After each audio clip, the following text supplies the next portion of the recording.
Magaalaan Finfinnee magaalaa guddoo Afrikaati. Magaalaa guddoo Afrikaa kana kan hoogganaa jirtu ammoo kantiibaa Aadde Adaanech Abeebeeti.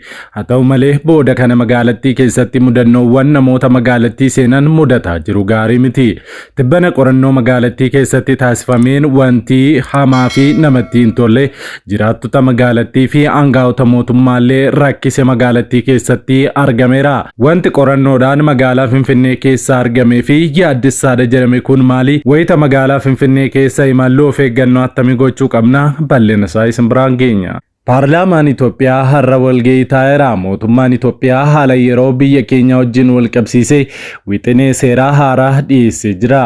Har'a paarlaamaa Itoophiyaa irrattis mirkaneessee jira. Seerichi kan maaliiti? Eenyuun ilaallata? Yoomii jalqabee hojiirra oolaa? Kanallee bal'ina isaa isin biraan geenya.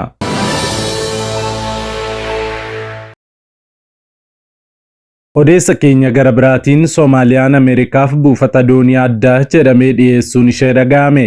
Itoophiyaa wajjin muddama cimaa waggaa tokkoof ture keessaa kan baate Soomaaliyaan Itoophiyaa wajjin erga araaramtee booda buufata doonii utuu Itoophiyaaf hin dhiyeessin Ameerikaaf buufata doonii addaa dhiyeessiteetti jedhamaa jira. Kanallee bal'ina isaa isin biraan geenya. Odeessuma gara Ameerikaatii argame namoo pireezidaantiin Ameerikaa Doonaald Tiraamp marsaa sadaffaaf haala hin eegamneen Ameerikaa bulchuu akka fedhu akeeke. Pireezidaantonni Ameerikaa yeroo lama qofaa filannoo irratti hirmaachuu danda'u. Amma garuu pireezidaantiin Ameerikaa Doonaald Tiraamp ani aangoo irra turuu danda'a jechuudhaan akkaataa ittiin aangoo irra turuu fi heera mootummaa Ameerikaa jijjiiruu akka danda'u ibsaa jira. Kun ammoo komii guddaa Ameerikaatti kaaseera. Bal'ina isaa isin biraan geenya.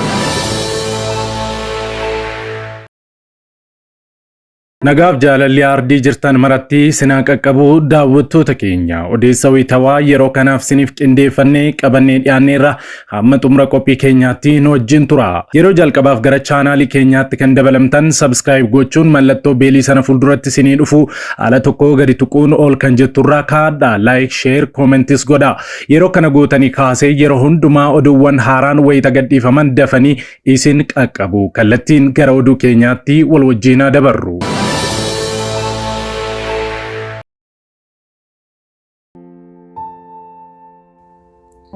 Video kana like gochuudhaan jalqaba.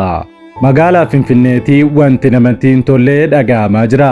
Magaalaan Finfinnee handhuuraa fi magaalaa guddoo biyyoota Afrikaa taatus yeroo ammaa kanatti nama joonjessanii nama saamuun babal'ataa jira. Waa'een qorichaan nama hadochanii namaatu kana dura biyyoota adda addaa keessatti beekamus amma magaalaan Finfinnee fi magaalonni gurguddoo Itoophiyaa keessatti illee taatee guyyaa guyyaan dhaga'amu ta'aa dhufeera.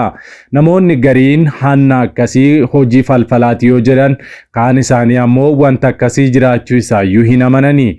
Garuu qorichi namni akka waan ta'aa jiru hin beeknee fi waan gaafataman hunda fedhiidhaan akka raawwatan taasisuu jiraachuu quba qabduu laata?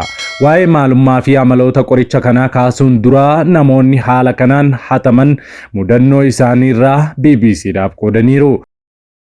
Dargaggeessi umurii soddomoota keessa ta'e Jamaal yookaan kan maqaansaa jijjiirame magaalaa Adaamaatti mana barnootaa sadarkaa lammaffaa tokkotti barsiisa.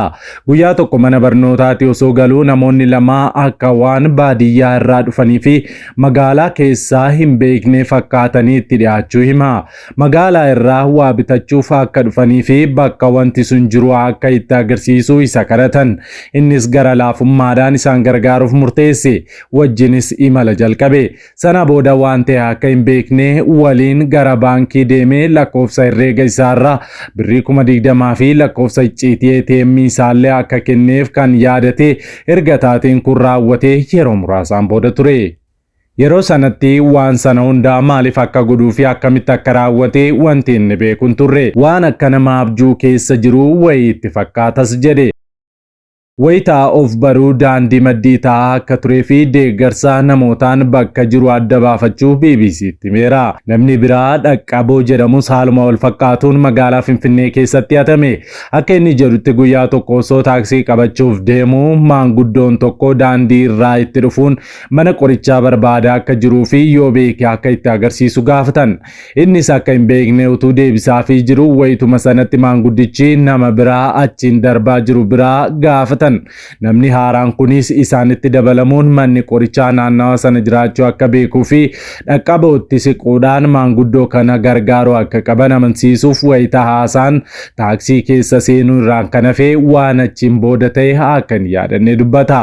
Wayita obbarutti kompiitara laaptooppii bilbila qabatee ture maallaqa harkaa qabuu fi meeshaalee faayaa godhate saamamee qofaa otoo dhaabbatu of arge. Namoonni karaa deeman rifaatuun isa arganii bishaaniin fuula dhiqachiisaa maallaqa geejibaa walitti fuudhanii fi gaabbiin quba nyaachaa gara mana isaa deebi'uu yaadata. Tooftaan isaa adda addaa haa ta'u malee kun mudannoo namoota kanneenii qofaa utuu hin taane kan guyyaa guyyaan namoota hedduu irra ga'aa jiruu fi hojii idilee hattootaa ergatee bubbuleera. Kun ammoo amantaa namoonni namoota irratti qaban xiqqeesseera. Hariiroo hawaasummaa namoonni nama deeggaruuf qabanis balleesseera. Akka ogeessi yaala sammuu jedhanitti qoricha kanaa of eeggannoo fi to'annoodhaan wallaansa fayyaa akka wallaansa baqaqsanii yaaluu duraa fi boodaa darbee wallaansa ijaa fi kanneen biroo akka balaqqamsiisuu fa'aa ittisuuf kan itti fayyadamamuu ta'u hattoonni garuu yakka adda addaa ittiin raawwachuuf dhimma itti ba'aa jiru. Qorichi kun karaa adda addaa akka funyaanii, karaa afaanii, dhugaatii fi nyaata irratti dabalamuun yookaan ammoo karaa lilmoo fi kiniiniin qaama namaa keessaa yeroo seenee sammuu namaa adoochuu danda'a.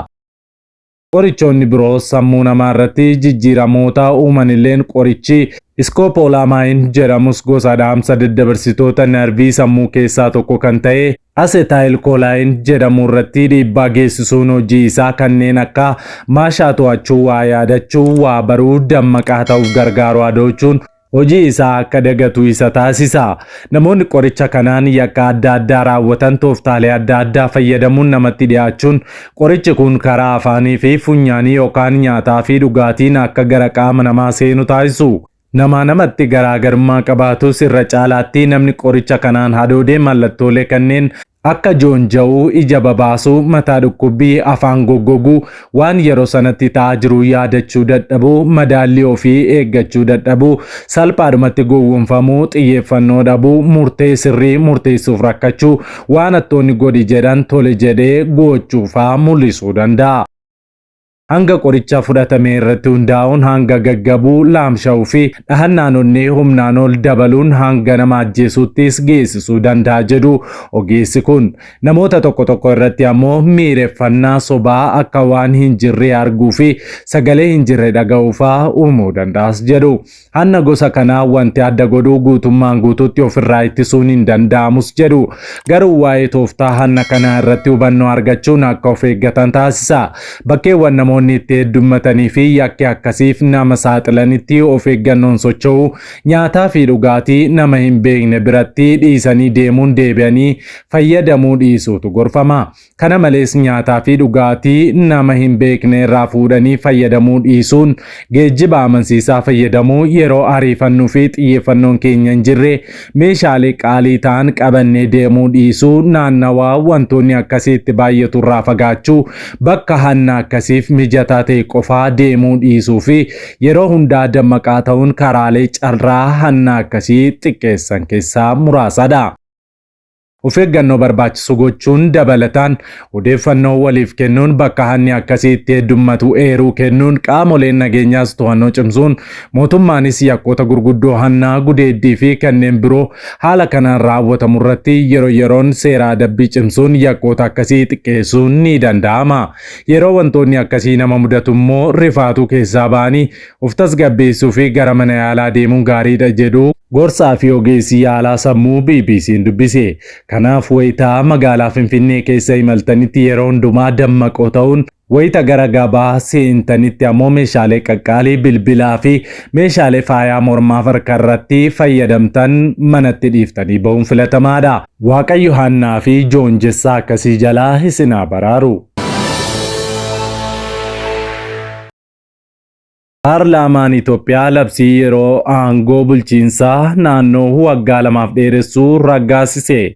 Wixineen labsii bara aangoo bulchiinsotaa yeroo naannoleetti hundeeffamanii yeroo lamaaf hanga waggaa lamaatti akka dheeratuu dandeessisuu har'a mana maree bakka bu'oota uummataatti dhiyaatee raggaasifameera. Wixineen labsii kun aangoo mana maree federeeshinii kanaan dura murtee yeroo aangoo bulchiinsaa yeroo naannoo dheeressuuf afyaa'ii mana mareetiif kenne. Labsiiwwan haaraan kunniin wixinee seeraa dambii akka lakkoofsa Itoophiyaatti bara 1995 sirna mootummaan federaalaa itti naannolee jidduu galu fooyyessuuf bahe irratti kan hammatamanidha.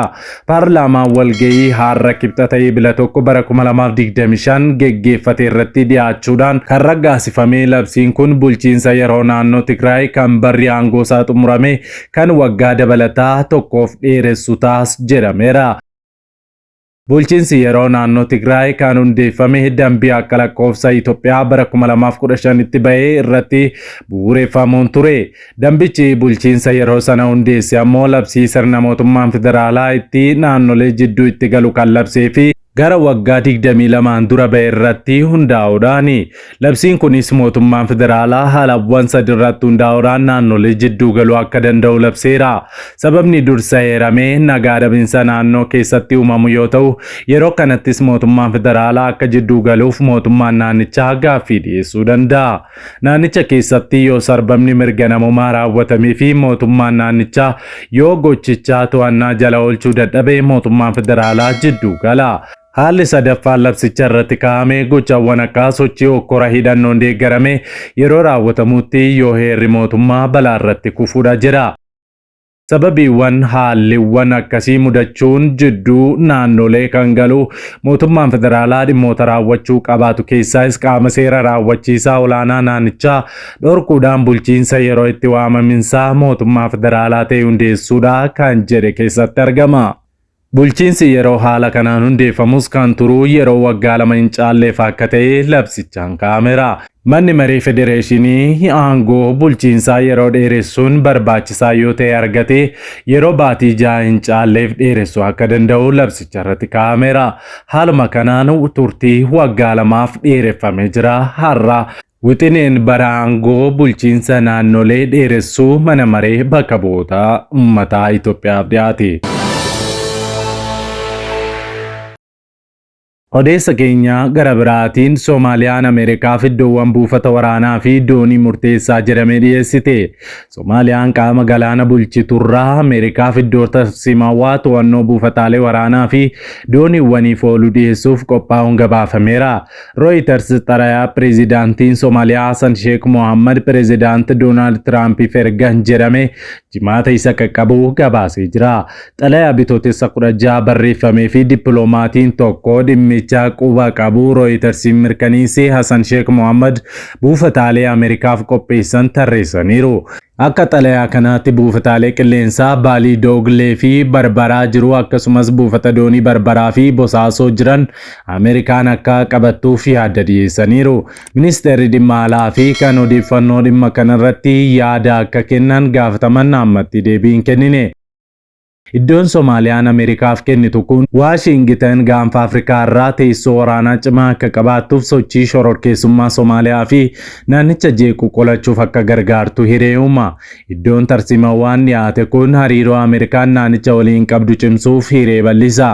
Ulaa dhiyeessii waraanaa fi loojistiikii walirraa hin cinnes mirkaneessa. Koriidarii baay'ee barbaachisaa ta'e kanatti morkatoonni alaa biroon akka hin galles ittisa. Barbaraan bulchiinsa Soomaaliyaa irraa walabummaa qaba jedhu Somaalilaand jalatti argama. Itoophiyaan ulaa galaanaa barbaacha Somaalilaand wajjin waliigaltee irraa kan geessee turte yoo ta'u, Soomaaliyaan dhimmicha beekamtii koo malee hin ta'u jechuun muddamni guddoon biyyoota lamaan gidduutti akkasumas Somaalilaandii fi Soomaaliyaa gidduutti dhalachuun isaanii yaadatama. Amma Soomaaliyaan barbaraa Ameerikaaf laachuuf hariiroo Soomaaliyaa fi Somaalilaandittuu akka hammeessu amanama. Ministeerri Haajaa Alaa Somaalilaand dhimma kana ilaalchisee Rooyitersiif yaada kan kennan yoo ta'u, walta'iinsa maaliitii Ameerikaan bulchiinsa jeeqaa ta'e Soomaaliyaa jirurraa abdii kuteera. Ameerikaan Somaalilaand waliin waliigaluuf qophii taatetti jedhaniiru. Abdirrahamaan Daahir Raadiin akka jedhanitti biyya nagaa qabeessa tasgabbii fi dimookiraasii qabdu ta'uu addunyaatti agarsiisaniiru. Ameerikaan gowwaa miti dhimma buufata doonii Barbaraa ilaalchisee eenyu waliin waliigaluu akka qaban beekus jedhaniiru warri Somaalilaand. Buufanni Barbaraa Itoophiyaan wayita Somaalilaand waliin waliigaltee wal hubannoo mallatteessituu kan irra buufattee turtedha. Soomaaliyaan adeemsa kamuu Somaalilaandiif akka biyya walabaatti beekamtii kennuuf godhamuun mormiti. Iddoowwan Ameerikaaf kennuuf dhiyeessite keessaa Baalii Doogleen magaalaa gidduutti Muqaadishoo irraa gara kaabaatti kiiloomeetira 90 fagaatee argama. Buufanni doonii Bosaasoo ammoo bulchiinsa gariin of bulchituu Puuntlaand keessatti argama. BBCtu gabaase. Odeessa keenya xumuraatiin Doonaald Tiraamp pireezidaantii Ameerikaa ta'uun marsaa sadaffaaf tajaajiluu barbaaduun isaanii qoosaa akka hin taane himame. Heerri mootummaa Ameerikaa namni kamiyyuu yeroo lamaa ol hin filatamu jedha. Haa ta'u malee deeggartoonni Tiraamp tokko tokko karaan kana jalaa ittiin miliquu jiraachuu akka danda'u yaada dhiyeessaniiru. Tiraamp gaaffiif deebii NBC waliin taasisaniin White House keessatti marsaa sadaffaa barbaaduu akka danda'an gaafatamanii maloonni ati gochuu dandeessu jiru jedhaniiru. Ani qoosaa isaan jiru namoonni baay'een akkan hojjedhu barbaadu jedhan itti dabalanis garuu bu'uuraan karaan dheeraa deemuu akka qabnu itti himeera beektaa bulchiinsa keessatti baay'ee ganaaras jedhaniiru. Tiraamp xumura aangoo marsaa lammaffaa isaatti umriin isaa waggaa 82 kan ta'u yoo ta'u hojii biyyattii keessatti isa cimaa ta'e keessatti tajaajiluu itti fufuu barbaaduu fi dhiisuu isaanii gaafatamaniiru. Iyyee hojjechuun barbaadas jedhanii deebisaniiru. Dhimma kanarratti yaadni inni kenne kun kan jalqabaa miti. Ji'a amajjii keessa deeggartootaaf al tokko osoo hin taane yeroo 2 yookaan 3 yeroo 4 tajaajiluun kabaja jireenya koo keessatti isa guddaa taas jedheera. Haa ta'u malee isaan booda ammoo sun qoosaa miidiyaatii oduu sobaatis jechuudhaan dubbatanii jiru. Duuchaadhumatti yoo ilaalle heerri mootummaa Ameerikaa namni marsaa sadaffaa akka hin qabne waan dhorku fakkaata. Fooyyeensi 22ffaan akkas jedha. Namni kamiyyuu yeroo lamaa ol waajjira pireezidaantii ta'ee hin filatamu. Akkasumas namni kamiyyuu aangoo pireezidaantii qabatee yookaan pireezidaantii ta'ee waggoota lamaa ol kan ture yeroo namni biraa tokko pireezidaantii ta'ee filame keessatti yeroo tokko ol waajjira pireezidaantii hin filamu jedha. Heera mootummaa jijjiiruun harka 3 keessaa 2 seeneetii fi mana maree bakka bu'oota uummataa irraa akkasumas mootummaa sadarkaa naannoo biyyattii harka nuusa keessaa harka 3 raggaasifamuun barbaachisaadha. Paartiin Riippaabilikaanaa Tiraamp gola koongirensii lamaan to'ataa malee sagalee cimaa barbaachisuu hin qabu. Dabalataanis paartiin Dimookiraatawaa seera baaftota mana maree kutaalee biyyattii 50 keessaa 18 to'ata. Deeggartoonni Tiraamp heera mootummaa keessatti qaawwii mana murtii hin qoratamne jira jedhu. Fooyya'insi 22ffaan namni tokko marsaa pireezidaantummaa lamaa ol filamuu qofa irratti dhorka jechuun falmu. Haa ta'u malee walitti aansee homaa hin dubbatus jedhu. Marsaa sadaffaa Tiraamp dorgomuuf jedhu kana kan mormaa jiran Dimookiraatota. Bakka bu'aan New York kan yeroo jalqabaaf Tiraamp aangoo irraa kaasuuf gorsaa olaanaa ta'uun tajaajilan Daani'el Goldman kun carraaqqii ifaa mootummaa fudhachuu fi dimookiraasii keenya diiguuf godhee cimaa gara biraati jedhaniiru. Riippaabilikaanonni koongirensii heera mootummaa yoo amanan hawwii Tiraamp marsaa sadaffaa kana mormuun hanga dhumaatti deemuu danda'us jedhameera. Paartii Tiraamp keessaa namoonni tokko tokko yaada badaadha jedhanii kan yaadanis ni jiru. BBCtu gabaasa.